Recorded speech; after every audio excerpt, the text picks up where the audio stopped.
नमस्कार दोस्तों। आज हम ME 203 engineering materials and processes subject का यूनिट 11 का सब यूनिट 11.1 का इलेक्ट्रिक आर्क वेल्डिंग का प्रिंसिपल हम यहाँ पर समझेंगे। What is the principal of electric arc welding. हाँ दोस्तों, हाँ स्टूडेंट्स, वही आर्क वेल्डिंग जो कि आपने फर्स्ट ईयर में की थी और जिससे आपकी आंखें खराब हुई थी, और जो कॉमनली जो आप लोग पूरे मार्केट में देखते हैं उसी को हम सिंपल इलेक्ट्रिक आर्क वेल्डिंग कहते हैं। जिससे आपकी दरवाजे खिड़कियां सब बनती हैं, जो आपके कुछ चीज़ें टूट फूट हो जाती है तो जनरली आपको जो वेल्डिंग दिखती है जिसमें आगे वेल्डर एक शील्ड लगाकर अपनी वेल्डिंग करता है। ठीक है, तो हम शुरू करते हैं एक प्रिंसिपल। तो प्रिंसिपल क्या कहता है इसका इसका प्रिंसिपल कहता है कि an electric arc is produced by passing an electric current.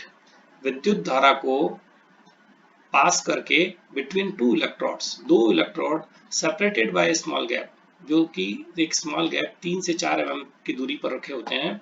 उन दो इलेक्ट्रोड्स के बीच में विद्युत धारा को प्रवाहित करने पर जो विद्युत चिंगारी इलेक्ट्रिक आर्क प्रोड्यूस होती है, यह इलेक्ट्रिक आर्क वेल्डिंग का प्रिंसिपल है। और इस चिंगारी से क्या होता है, heat is produced by joule heating effect. और इसमें हीट किससे प्रोड्यूस होती है, जूल हीटिंग इफेक्ट की जो अपना प्रिंसिपल है उसके द्वारा इसमें हीट इफेक्ट प्रोड्यूस होती है। अभी आपको आगे बताऊंगा इसमें हीट कितनी प्रोड्यूस होती है और टेम्परेचर कितना राइज होता है।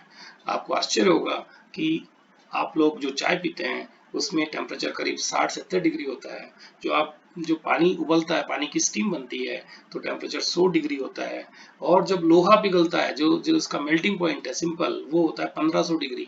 जब सीमेंट बनती है तो करीब 1400 degree Celsius, 1213-1400 degree Celsius cement का मेल्टिंग पॉइंट होता है। पर दोस्तों, स्टूडेंट्स, आपकी आंखें इसलिए खराब होती है कि जिस समय इलेक्ट्रिक आर्क वेल्डिंग की जाती है 6400 डिग्री सेल्सियस का टेम्परेचर राइज होता है उस जगह पर।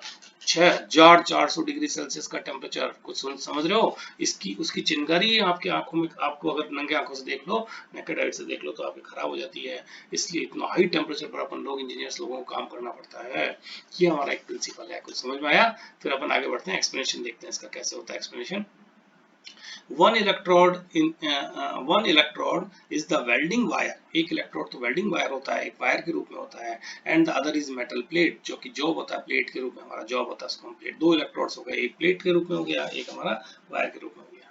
these electrodes are connected to the electric supply. इनको हम एक इलेक्ट्रिक सप्लाई से जोड़ देते हैं इन इलेक्ट्रोड्स को। देखो यहाँ पर डायग्राम में समझा रखा है, ये तो प्लेट हो गई और ये एक इलेक्ट्रोड हो गया अपना, इलेक्ट्रोड जो मेटल वायर है, और इन दोनों को एक इलेक्ट्रिक सप्लाई से जोड़ दिया अपन ने, है ना, सप्लाई जोड़ दिया।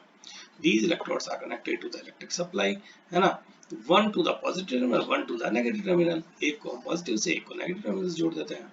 The arc is started by touching and then drawing the welding rod about 3 to 4 mm from the plate।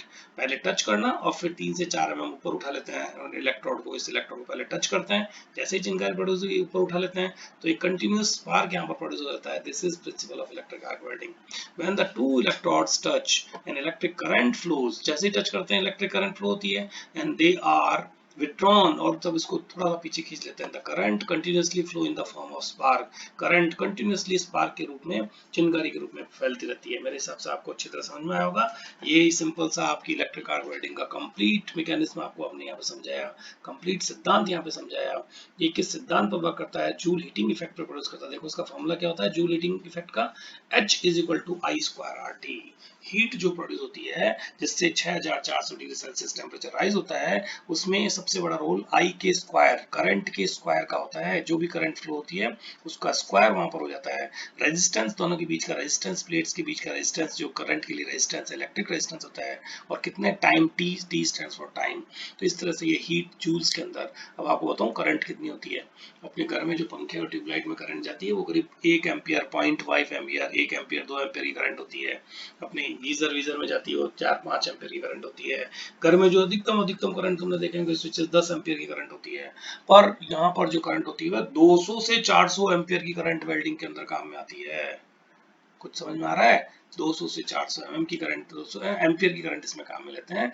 तो द टेम्परेचर इस हाई करंट का जब स्क्वायर होता है, 400 का जब स्क्वायर होता है, तो 16 × 10⁴, 400 इंटू 400 का स्क्वायर करो तो 16, 4 का 16 और 10⁴ जूल। जूल मतलब 10⁴ जूल का मतलब समझ लो तुम, सीधा किलो जूल्स में ये अपनी करंट जनरेट होती है। इससे टेम्परेचर 6400 डिग्री सेल्सियस राइज होता है। ये देखो फॉर्मूला मैंने वापस समझाया, H = I² RT। H मतलब heat produced in joules, I मतलब electric current in amperes, R मतलब electric resistance in ohm and T is the time in seconds. और ये principle of electric arc welding का ही प्रिंसिपल है। इसमें एक को एक टर्मिनल से जोड़ रखा है, ये अपना इलेक्ट्रोड होल्डर है, ये इलेक्ट्रोड है जो वायर के फॉर्म में होता है, यहाँ पर स्पार्क प्रोड्यूस हो रही है। ये दूसरा टर्मिनल वर्क पीस जो प्लेट है उसको जोड़ रखी है। इन दोनों के बीच में जैसे ही इस सर्किट को पूरा करते हैं, जैसे ही टच करते हैं इसका करंट को, सर्किट पूरा होता है और इसमें अंदर करंट फ्लो करना शुरू हो जाती है।